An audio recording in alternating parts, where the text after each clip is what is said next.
Welcome to the Anonymous Andrew podcast. Life and the choices we make. The choices other people make. How to recognize the red flags, process the red flags, and then deal with the fallout. Ultimately becoming better humans and partners in relationships. Follow me each week as we discuss various topics with guests from other podcasts, professionals, and people who are traveling the path that I'm currently on. Like I say, I've been there, I'm still doing that. Now on to the show. Welcome to the Anonymous Andrew podcast, episode 3. So as I mentioned earlier, this is a new project for me. And so this is my 3rd episode, and I don't know about other podcasters, but when you record your first couple of episodes, you listen to them over and over and over again. And of course, there's a lot of self-critiquing going on. And then you wonder if I should have gone there or talked about that. But you know what? This is what my goal is set out to be, is to expose myself, my behaviors, my choices, and ultimately rectify. You know, the saying is that I just came up with, well, I don't know if I came up with it, but been there, still doing that. And that's not good, because the phrase been there, done that means that you've experienced it and you've done that and you're done with it. My problem is that I've been there and I'm still doing it. I'm still making the same mistakes. Relationship after relationship. I have a very good friend of mine. She's a social worker, and she was working side by side with me when I ran the mood disorder support group many years ago, and she still continues to be somewhat of a consultant, but we're also very close friends. And I just got off the phone with her, presented her with the podcast, sent her the episode so she can listen to it. And if anybody knows me, my psyche, my behaviors, my story in detail, and she does. So she will be joining us shortly, like in the next couple of episodes. I'm going to bring her on. Extremely, she's been doing this for many, many years in the social work field, and she will be able to, I need help, folks, not just from me. I need help in understanding why we do what we do, for those of us who are ignoring the red flags, accepting the behaviors of our partners, continuing to be sucked into the vortex of lies and deception and gaslighting. So I just wanted to mention that she'll be coming on soon, and she's going to help me analyze and dissect. It's not just about me and my story. There's no way I'm the only person out there that, if you listen to episode 2, that story of the last relationship, I cannot be the only person who went through that. Maybe not, identical to the exact, but again, it's not about the person. It's not about calling anybody out. It's about the choices we make and why we make those choices at the time. I listened to episode 2 back multiple times, and I couldn't believe the story that I told. I listened to it so often that I started I self-removed myself, and I was like listening to another person telling their story. And at each point when I cringed, because if you listen to it, there's cringe moments, and it's like, dude, what were you thinking? Why didn't you run then? Why did you stick around? And so these are the things, because I just wasted 2 years of my life, over 2 years, with the unattainable dream. But at the time, I didn't think it was unattainable. At the time, I was living in a fantasy world. This is her. She's my soulmate. We're going to go off into the sunset. We're going to move to Florida. None of it. It was all a lie. And do I believe that she cared for me and she loved me and there were beautiful moments? Yes. But there was two worlds, as I mentioned. It was our world, the relationship, and then she had a whole private world of her own. And I knew that, but I just chose to ignore it. And this person that's going to be coming on shortly, we're lining her up. She knows my story, and she's going to help me or us identify why we make those choices at those moments. The time that she left me in Florida, and I said, "This is done. I'm not going to do this anymore." And yet 3 days later, she was my girlfriend again. Why? Why didn't I stand up for myself? Why didn't I say enough?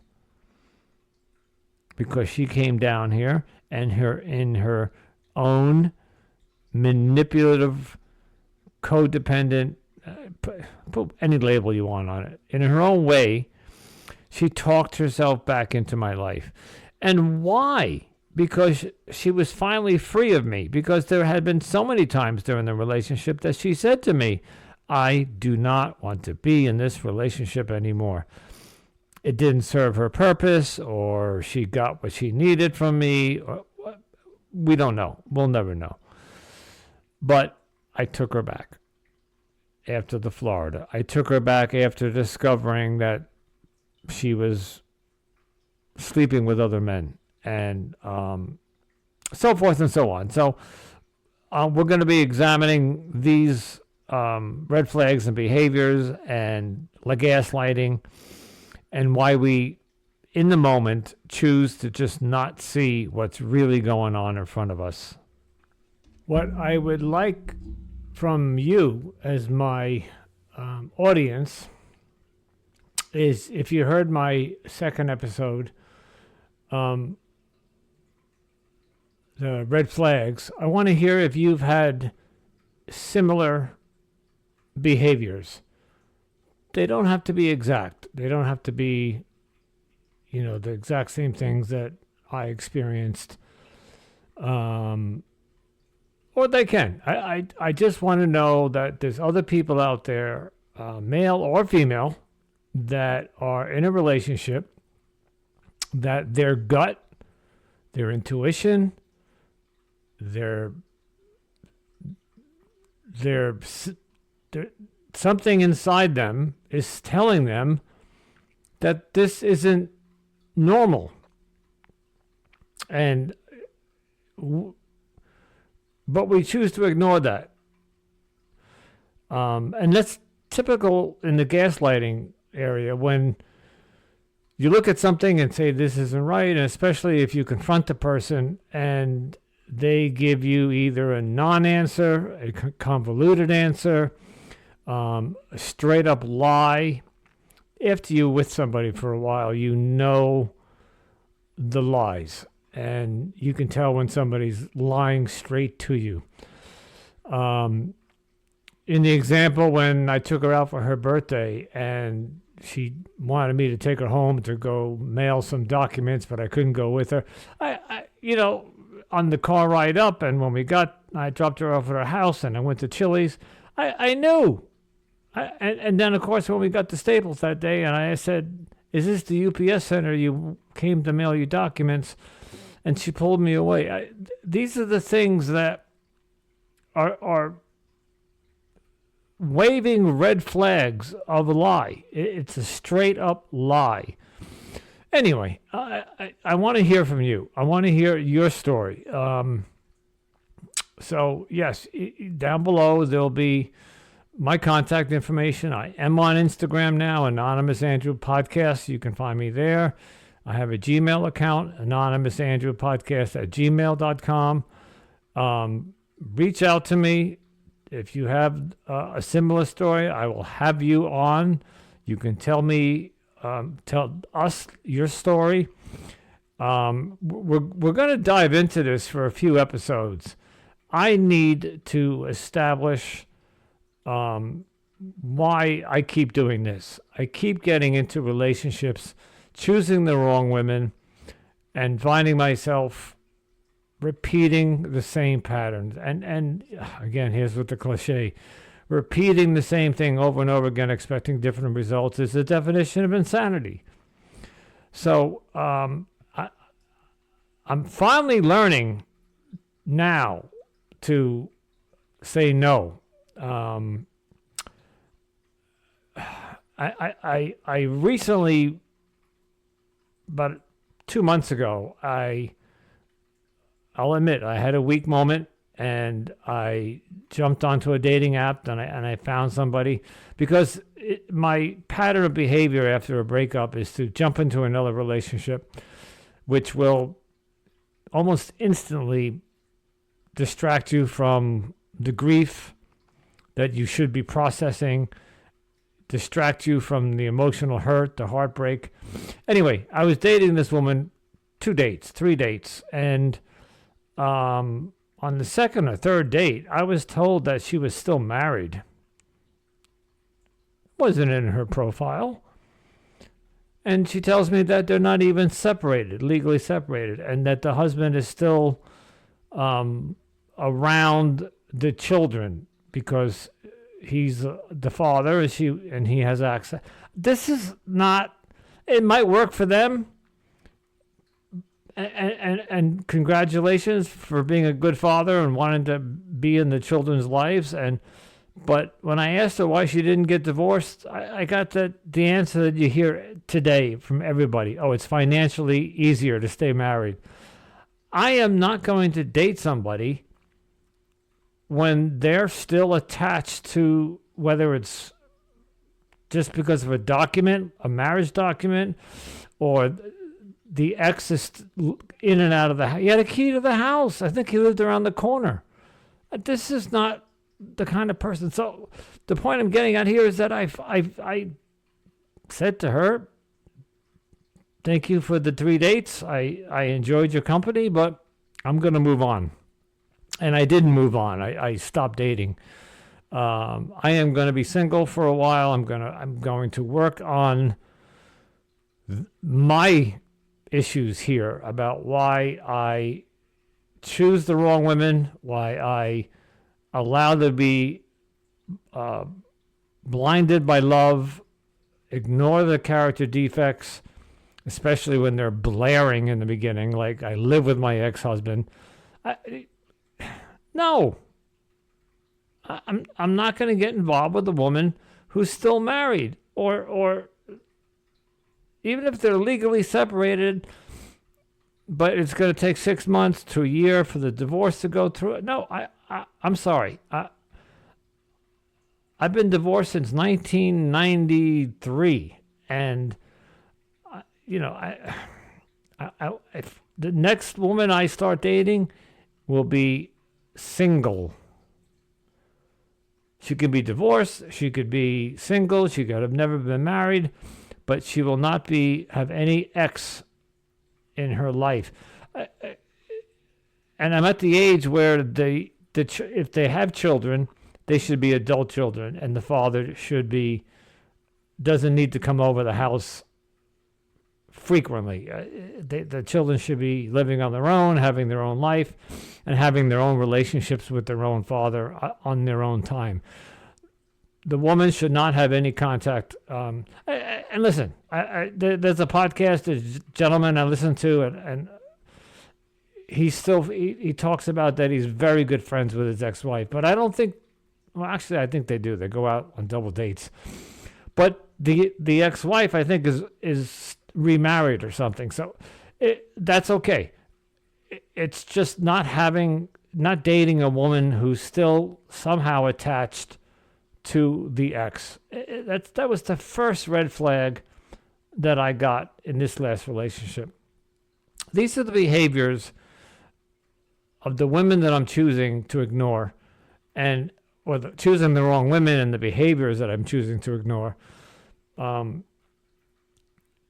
So I'm not going to rehash what I spoke about in the last episode. If you haven't heard it, go back and listen to the red flags.